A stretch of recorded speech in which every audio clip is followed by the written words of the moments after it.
बाळांनो, देवी दुर्गेला जर हा एक पदार्थ प्रसन्नतेने अर्पण केला तर तुमच्यावर दुर्गा माता स्वतःचा प्रसन्न करतात आणि घरातील दरिद्रता, संकट, अशुभ शक्ती क्षणात नाहीशा होतात।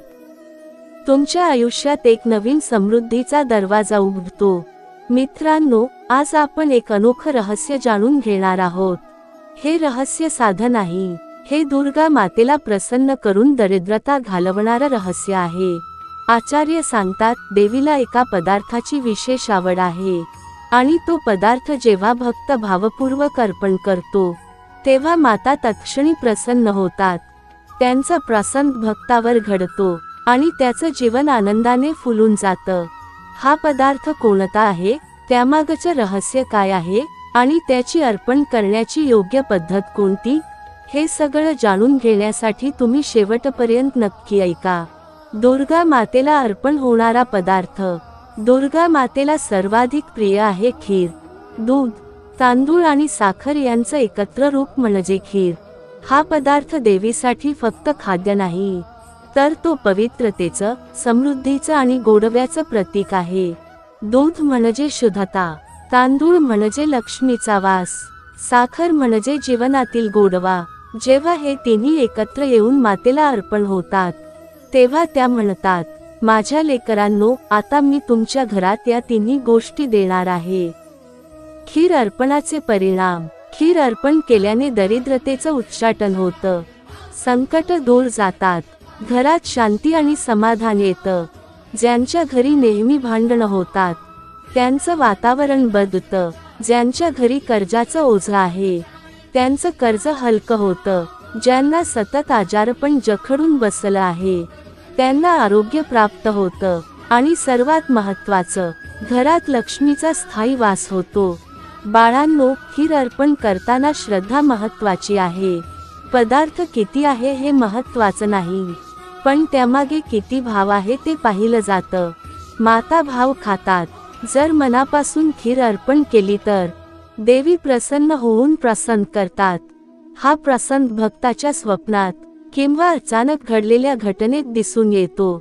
अर्पण करण्याची योग्य वेळ। नवरात्रीत सप्तमी किंवा अष्टमीला खीर अर्पण करणं सर्वोत्तम आहे। सकाळी स्नान करून शुद्ध वस्त्र धारण करा। पूजा ठिकाणी दुर्गा मातेला लाल फुलं अर्पण करा। नंतर खीर बनवा। खीर बनवताना मनात देवीचं स्मरण ठेवा। जय माता दी, जय दुर्गा भवानी असा जप करत राहा। खीर तयार झाल्यावर ती देवी समोर ठेवा।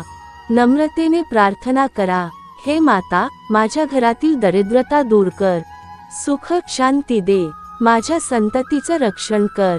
अर्पणानंतर प्रसाद कुटुंबात वाटा। खीर अर्पण करताना काय टाळावं? खीर बनवताना राग किंवा तणाव ठेवू नका। अशुद्ध विचारांनी बनवलेला नैवेद्य स्वीकारला जात नाही।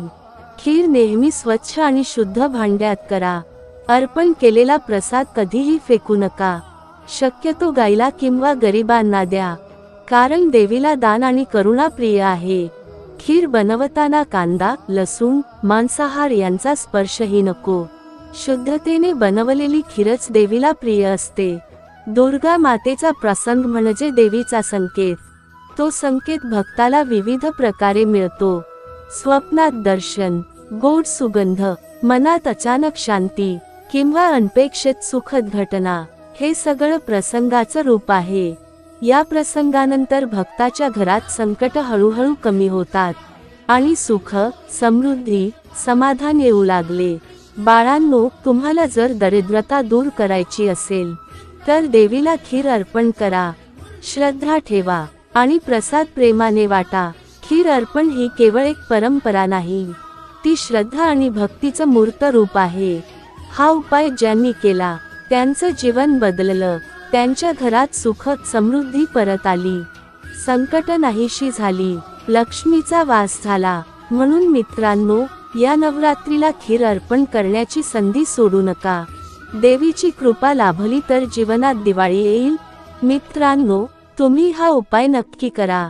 श्रद्धेने खीर अर्पण करा, भक्तीने प्रार्थना करा, प्रसाद कुटुंबात वाटा आणि देवीची कृपा अनुभवा। संकट नाहीशी होतील, दरिद्रता दूर होईल, समृद्धी येईल आणि तुमचं जीवन सुवर्णमय होईल. जय माता दी. व्हिडिओ आवडल्यास लाईक सबस्क्राईब करायला विसरू नका. कमेंट मध्ये लिहा जय माता दी.